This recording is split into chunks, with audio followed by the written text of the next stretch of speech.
does. Honor the treaties. And that's from David Suzuki.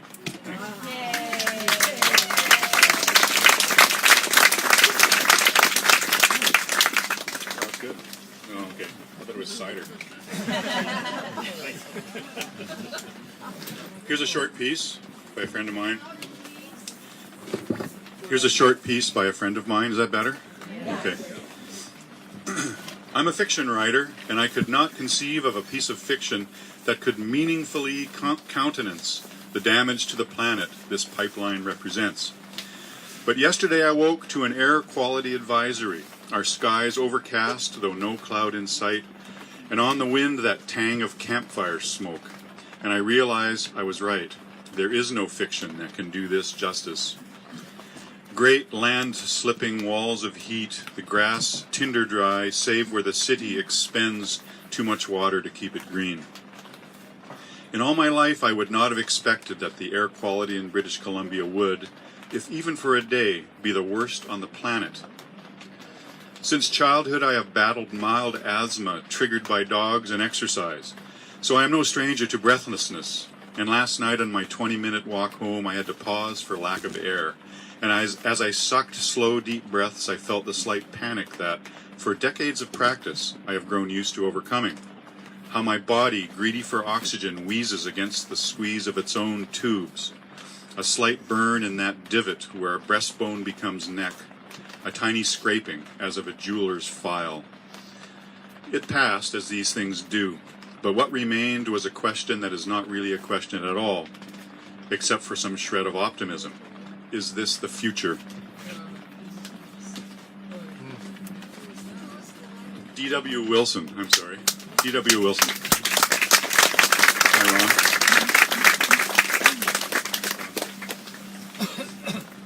Here is a letter from the future. Slight change in tone also. Letter from the future. Dear Mr. Justin Trudeau, it's 2067. A special year for Canada, and Ms. George's class assignment is we have to write an old school letter to our favorite celeb, the person we're most agog about, our new word for the week. Everyone else is writing to a singer or screen star or tube face, but I choose you, even though you're over 90 now and hiding, as Ms. George told us, as far from the spotlight as you can get. You probably know why you're my choice for favorite and why I'm agog.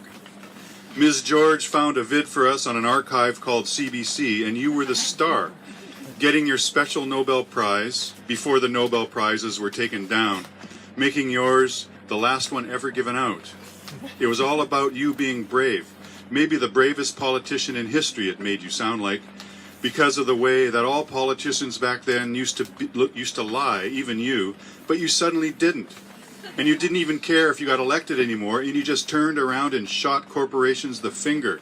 That's what Ms. George said. She's funny and brave herself. And stopped the pipeline and tankers and tar sands business altogether, and made Canada the first country in the world to take the lead in that and show everyone else the way.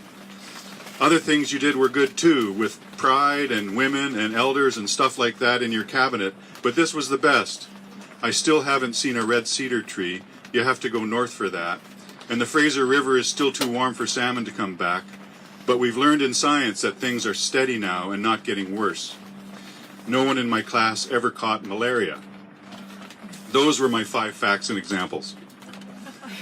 I want you to know that even though you're historical, people still love you. We're not really sending these letters, of course. We're just printing them out on real paper and throwing them into the wind off the top of Burnaby Mountain. Ms. George says that if our intention is honest and pure and flows from our feet into the earth and from our hands into the sky, our favorite person will feel it just as strongly as getting a letter. I almost believe her. I mean, I do believe her because she's marking this. Ms. George had a hard time finding the special paper, and she had to tell Salish Hall how it turns to fertilizer in less than a week, and I think they were agog about that. Yours from the mountain wind, Billy Gaston, 3rd class Suzuki School. Thank you.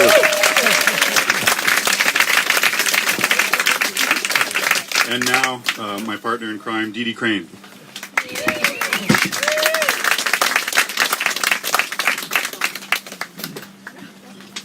Oh, it's exciting to be here today. This is called You and I, and it's to Sophie Trudeau.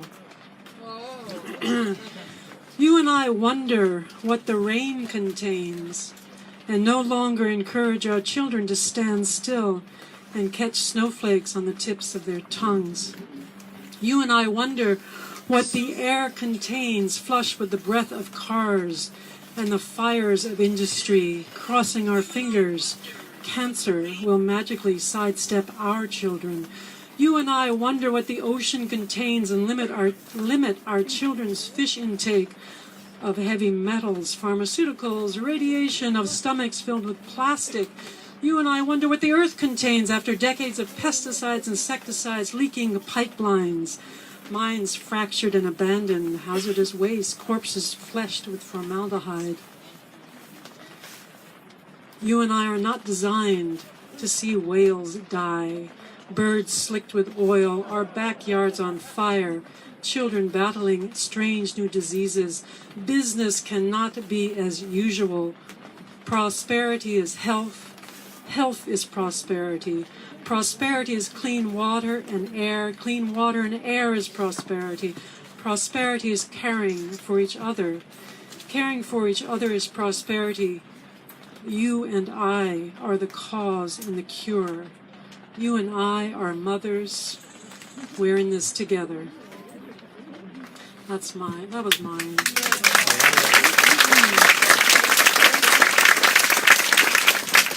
Surely the Black Death has run its course. Let it sleep, let it lie in the earth, and let its lies be remembered for what they were, a headlong, ecstatic carnival of freedom, a meretricious, gaudy pestilence, a succubus that has ravished us for a puny century and a half, an orchard's lifespan. We have named it now, we infected ones. Have we named it in time? Surely the Black Death has run its course. Put it to sleep now. Leave it to its dreams. Let it be. Let it lie. That's by the great poet and fiction writer Sean Virgo from the prairies.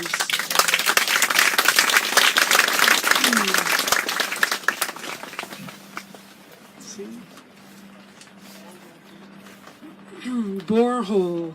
The drone of generators, a Squamish elder tending the fire, Tim Hortons Take 10 box coffee, workers adjusting the drill bit, RCMP, the yellow taped exclusion zone, a detour on the uphill side of the road to the tents, a table of food, the top of the mountain, totems rising out of fog, and a man picking up cigarette butts in the parking lot, because this place must remain clean, he says. Sacred, he says, the weight of his humanity, holding the line. Brought in at night, heavy equipment disturbs, eagles resting. That's by Leanne McIntosh Nimo. Always moves me. I'd like to call up John Valence, author of, is he here? Of The Golden Spruce, among other wonders. Yeah.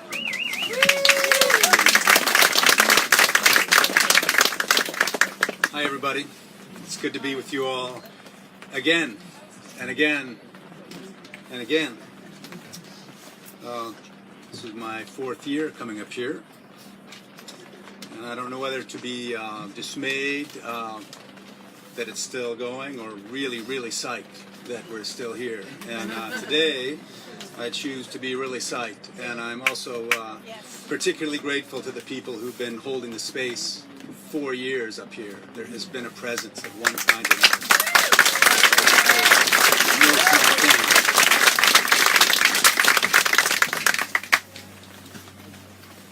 This is called Into the Ancient Pond. A frog.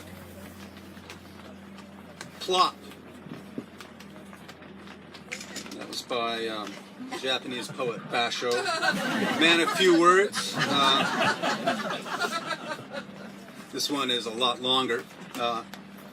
Into the Salish Sea, ancient tar, glop. John Gould, after Basho.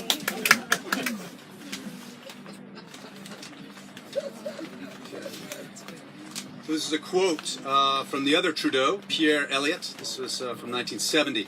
We in Canada are fortunate that we can afford to have a civilization of the better rather than a civilization of the more.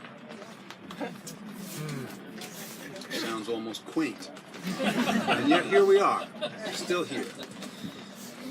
The world known to man and the other world, glimpsed in the wilderness of which poets and storytellers and artists speak, and which gives sustenance and inspiration, are two ways of seeing our world.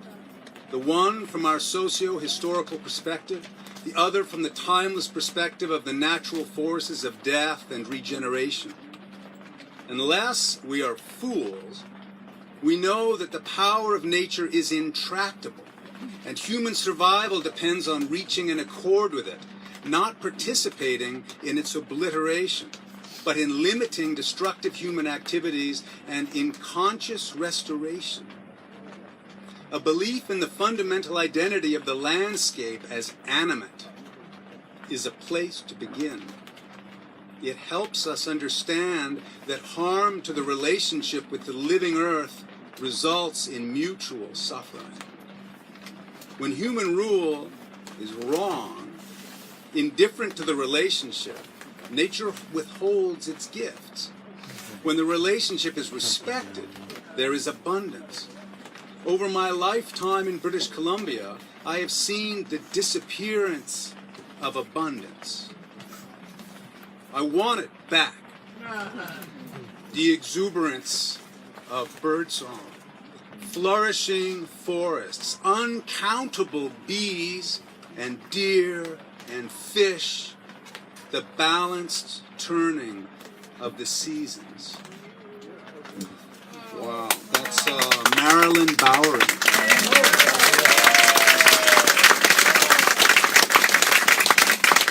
That was awesome. I brought something longer and lesser, I'm afraid. So 4 years ago I was up here, and this is kind of revisiting that. Kinder Morgan's been on my mind a lot lately, and when I woke up at 4 o'clock yesterday morning, it was there, waiting. An 800-pound gorilla with greasy hair that lumbered across the border from Texas and is squatting now on Burnaby Mountain, close enough to crowd me out of bed. Gorillas are lousy sleeping companions at the best of times, and this one doesn't sleep. Who has time when one's stated mission is to continually leverage our large footprint of assets and actively pursue expansions, joint ventures, and acquisitions so that we can further increase distributions and dividends? End quote. Kinder Morgan, whose lightning bolt logo appears to have been borrowed from the forehead of Harry Potter, is so good at leveraging its gorilla-sized footprint of assets and exploiting tax loopholes that in just 20 years it has risen from the ashes of Enron to become not only the largest natural gas pipeline and storage operator in North America, but the largest independent transporter of refined petroleum products, and according to its website, the largest transporter and marketer of CO2. When I last checked, the Houston-based multinational claimed more than 11,000 employees and a combined enterprise value of $125 billion. In other words, Alberta's oil sands, the Trans Mountain Pipeline, which was publicly held until 2005, and Canada in general are little more than rounding errors in Kinder Morgan's gargantuan scheme of things. This is the gorilla sitting on Vancouver's doorstep, the gorilla who wants to be the conduit for a substance our community, our water, our air, and our planet desperately, do not need. This gorilla is a carbon bomb in a world where too many carbon bombs are already detonating. No one can ignore them now. The evidence is everywhere, on every continent, in every ocean. The effects are manifesting in every element. The air, the earth, the water, the fires. No wonder I couldn't sleep. No wonder we can't. They say activism is born of discomfort, and mine's been building for years, ever since Harper gutted the NEB's regulatory process in that infamous omnibus bill. Ever since hearing about Kinder Morgan's plan to triple the Trans Mountain Pipeline's carrying capacity of diluted bitumen, every drop of which will pass through the most densely populated region in Western Canada. And for what?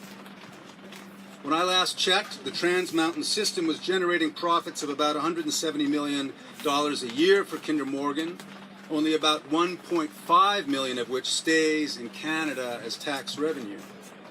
All that toxic dilbit, all that risk to our water, land, and air, and the benefit to BC won't even pay for a condo in Point Grey. Sexy 9-figure promises have been made about pipeline revenues post-expansion, but why on earth would anyone believe them after the bill of goods we've been sold by a prime minister who says the word climate while he bows to foreign companies like a captive colonial governor handing out fur concessions? I'm angry at the gorilla.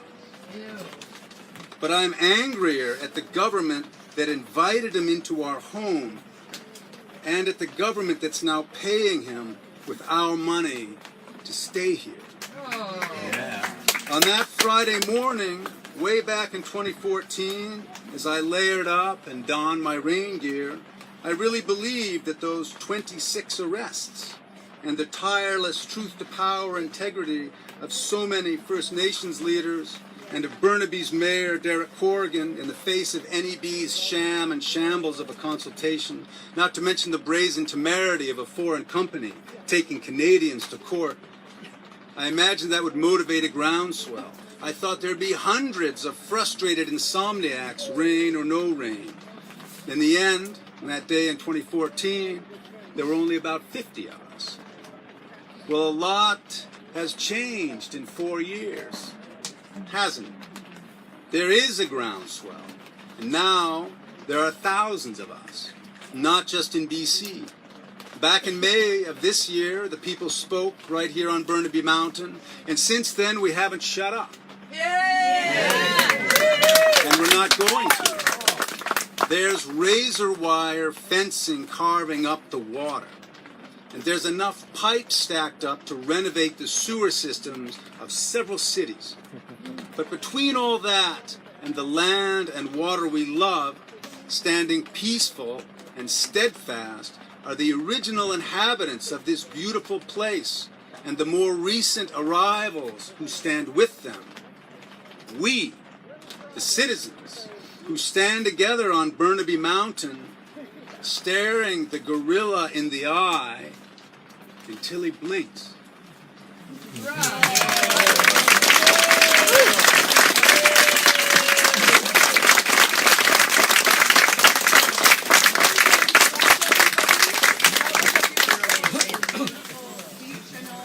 I'm just announcing that Cannabis Manual announced by way of Facebook that the RCMP have emerged on Cannabis and the Tiny House Warriors. She's reaching out and calling for help to protect the Tiny House Warriors. And so while this camp has protection, I'm recommending that whoever can get to support Cannabis right now, I would urge people to go up to Blue River and help Cannabis stay put. It was when Camp Cloud was unseated that we lost footing as Aboriginals in these very, very tenuous times.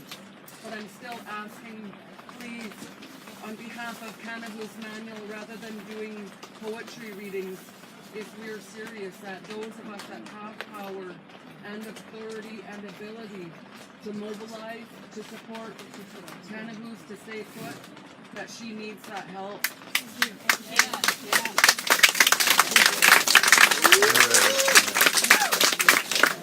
Yeah. I also like to interrupt just for a minute because I don't think I'll have time again to Do you want to come up to the microphone? oh yeah. I'm just gonna put my food in my pocket. I'll eat it in a little bit. I'd like to thank Deb Hay for making it possible for me to be at the Tsleil-Waututh Watch House, and I'd also like to gift the Watch House a little book that I got beaten up in the courts for on July 25th, 2012. I was literally punched out by 7 sheriffs. My son was knocked out. We were both jailed for the day, and me the night.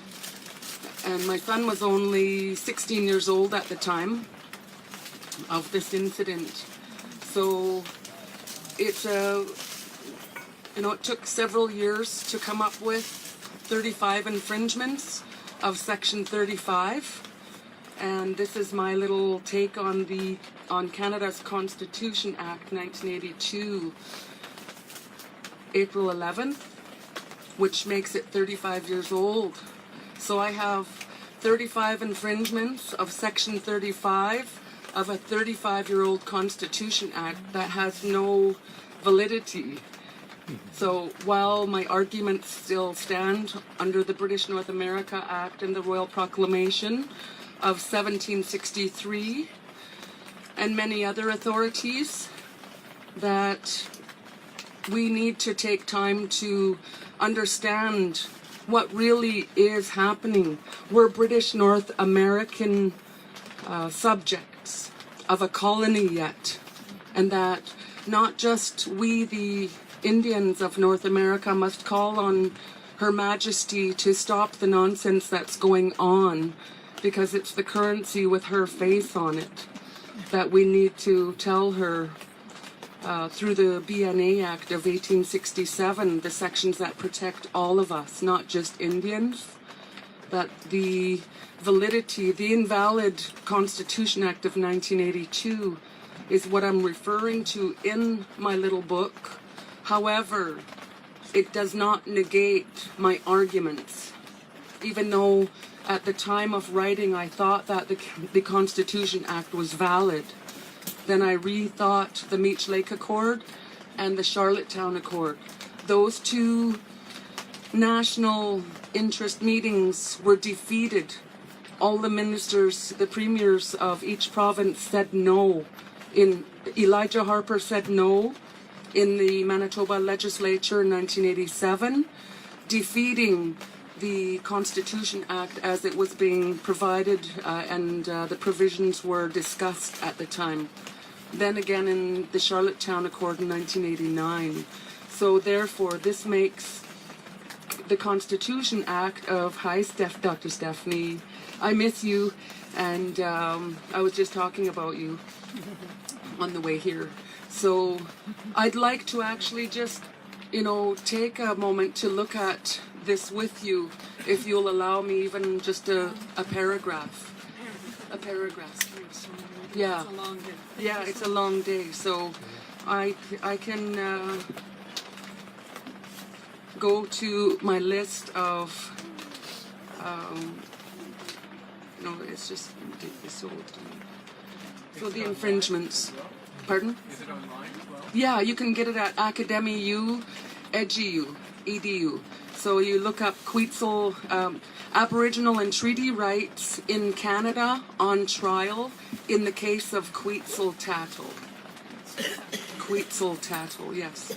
So it is one of my goals to bring more equity to matters concerning the onus of proof in cases such as this one, as I shall explain and elaborate with copious references in the 3 parts of this letter to follow. I am demanding justification. At the time of this writing, it was 32 alleged infringements, but I found